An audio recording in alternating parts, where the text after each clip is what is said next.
buuga aan soo wada xikmadda maanta waxaa ka mid ah kow garaaba isma gurto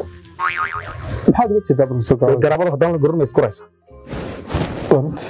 kici waaye looma kaco waad uga jeedaa hadduu qofka kici waaye dicdo kici mayso oo qof ii kac hebel ma jirto oo isagu wax qabsan waayo ha geedka midhaha macaani hore uma dhawo maxaad professor geed hore qof imika lacag badan ku siinaya shaxaadaysa 12 cisho ka raagay fahad laba dhuuntay isma dhaamaan waa fulay labadoodiba baqaya naaga xidhay way xanaaqdaa uga jeedaa professor qof la xidho bal faraxsan soo heladu waa maamaaya waa tii ugu dhibta badnayd wax maamaha inta sameeyay faanta qubatay furkeeda furnaa faanta qubatay furkeeda furnaa maxay ah dee hadday bahashu furkeeda hadday bila furtay bay qabanay waa qabanay badan isma xidho maxaad uga jeedaa professor dee badan isxidhay waa kaasay soo haddaan la xidhin maxay haddaan la xidhin ma xidhmayo professor waxaan ku weydiin ka dhex kale imisa sanad hawl gelisay xigmadda inta laga iyo maama dee xigmadana ma xigmad golof kafuulay ku leegta adaa ku dhiibay 15 years baan daba socday sama maamaha u samacna kala sameeyo dhar la maydha way dhalaalaan dhar la maydha way dhalaalaan xumaaday dhibtiisu leeyahay dhooc xumaaday dhibtiisa waa leeyahay muxuu ta arrinkaas u yahay in aad dhufaysaa Itoobiya sa tagaysaa safaarada galaysaa ilaa lixdood bad noqonaysaa wax lagu oranayo waa kansar barnaamijkii dhoof dhibtiisa lahayn professor meel fog badan ka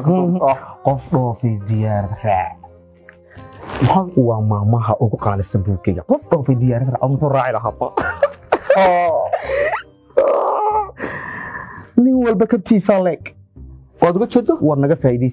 naga faa'iideysta intaana la dhiman maskaxahan aanu idin dalga diyaar kana maxaad uga jeedaa nin walba kabtiisa kabtaa meel ku leekay waa runta kaba ma xidhay markaad xiisaan kaba leekay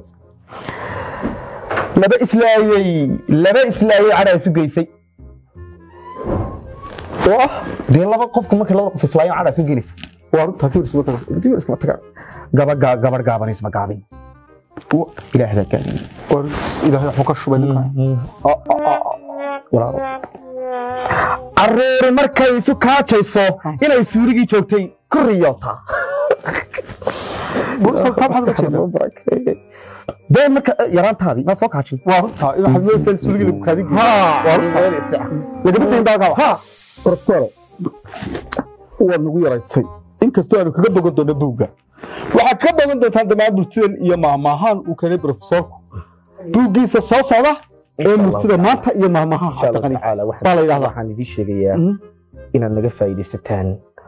oo aanu maskaxahan idinku shubno oo aan idinka shubno maxaad maanta dhalinyarta qabyaalada waashay iyo dadka ugu gudbiyaysa maamaha ya sameeya fakara maamaha ya sameeya law samaxtu waqt niba sameey waqtiga kale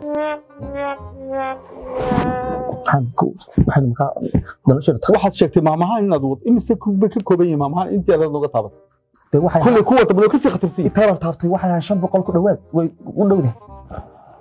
sayla tahay aniga haddana ka badnayn ba buugana buug waa dhowr iyo 10,000 oo maamahayo oo ku jiray waxa ku jira oo kale fadhiga waa lagu fadhiistaa fadhiga waa lagu fadhiistaa kamid ah mid aad buuggaaga horliciisa ku arkay nin weyn carruur buu ahaan jiray maxaad uga jeedaa nin weyn carruur ahaan jiray meel carruur hayso ahaan jiray hada ka eegina eega nin weyn carruur soo ahaan jiray kaas professor Cabdiqali oo ku soo boqday xalka